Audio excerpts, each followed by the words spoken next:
Bonjour à tous, il est 19h15, soyez les bienvenus dans le Clubhouse de Girondins TV qui vous ouvre ses portes pour, vous le savez, 45 minutes d'information en marine et blanc. Le sommaire de cette émission tout de suite. Dans quelques instants, retour sur le point du match nul obtenu dimanche à Nancy avec Marius Trésor, les buts, les occasions et toutes les analyses. Florian Marange, invité de cette émission, soumis aujourd'hui au quiz gastronomique de Candice. Et puis coup d'éclairage sur l'équipe réserve. Invité ce mardi, le jeune attaquant prometteur de cette équipe réserve, le jeune Thomas Touré. Allez, le premier invité de cette émission, vous le savez, comme tous les mardis, on accueille avec grand plaisir Marius Trésor. Bonjour Marius. Bonjour Emmanuel, un petit coucou à tous nos abonnés. Avec vous, on va revenir donc sur la dernière rencontre de championnat pour les Girondins de Bordeaux, ce déplacement au stade Marcel Picot. Le point du match nul, on l'a dit, obtenu. Score final 2 buts partout. Oui. On va revoir les occasions principales et ça commence dès la 30e seconde avec ce qui aurait pu être un but contre son camp de Marc Planus. Oui, parce que les Nancéens sont vite rentrés dans ce match, contrairement un peu aux Girondins. Je dirais que les 10 premières minutes ont quand même été assez difficiles pour Bordeaux, mais après l'équipe s'est bien ressaisie. Oui, disons, celui-là, il aurait pu être magnifique. Hein. Oui. Directement, juste sous la barre transversale. J'ai l'impression que Cédric le savait, il était sur la trajectoire. Il était sur la trajectoire, il aurait forcément arrêté. Une minute plus tard, attention, coup de pied arrêté. On sait, les Girondins de Bordeaux n'aiment pas trop ce genre de situation. Et là encore, ça retombe sur la transversale. Cette tête de Traoré, je crois, le numéro 12. Ouais. Ouais. Juste sur le montant haut, l'arrêt, exactement. Voilà. Mais c'est, comment dire, une première alerte. Hein, oui, parce que cette équipe, comme on l'a dit, c'est une équipe qui est en pleine confiance, elle est bien rentrée dans le match. Elle venait de battre successivement chez elle Lyon, Montpellier et le Paris Saint-Germain. Donc la confiance était là et ils s'attendaient quand même. C'est une équipe qui avait pris sur les 6 derniers matchs 16 points. 16 points, 4 victoires, oui, c'est ça ?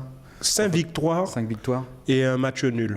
Donc la confiance était là. Allez, grosse pression donc des Nancéens dans l'entame de cette rencontre. Et pourtant, à la 16e minute, vous allez le voir, c'est l'ouverture du score pour les Girondins de Bordeaux par l'intermédiaire de Yoann Gouffran.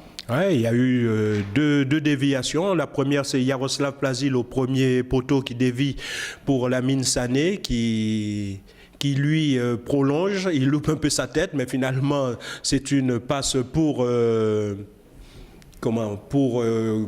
Gouffran, oui, délaissé par la défense nancéenne, qui permet à Bordeaux d'ouvrir le score. En embuscade au deuxième poteau, il s'est fait oublier, Yoann Gouffran. C'est André Louis qui est vraiment mal placé, on verra. Eux, ils l'ont fait sur notre premier but. Et nous, on va le faire sur le deuxième but. Ouais. 10e but pour Yoann Gouffran, 28e minute.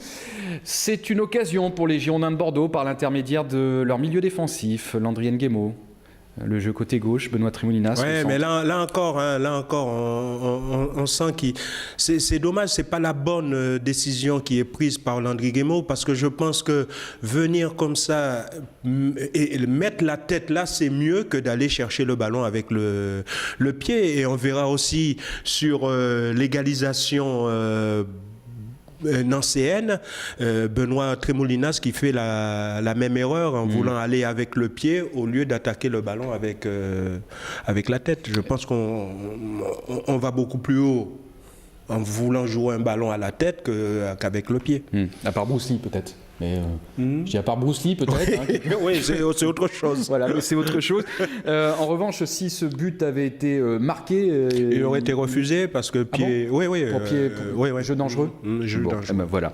36e minute, coup de pied arrêté pour les Nancéens et vous le savez, on n'aime pas ce genre de situation. Ouais, là encore, heureusement que Cédric Carasso dévie ce ballon au-dessus de sa transversale. C'est vrai que Molo est vraiment un spécialiste. Et parade de Cédric Carasso. Ouais, c'est lui qui dévie suivi le ballon sur la au-dessus de la transversale. Il va faire 2 parades décisives, Cédric Scarasson, on va le voir en deuxième mi-temps. Lui qui, de manière très surprenante, a été classé le jour même ou la veille dans le quotidien L'Équipe comme le gardien le plus surcoté du championnat.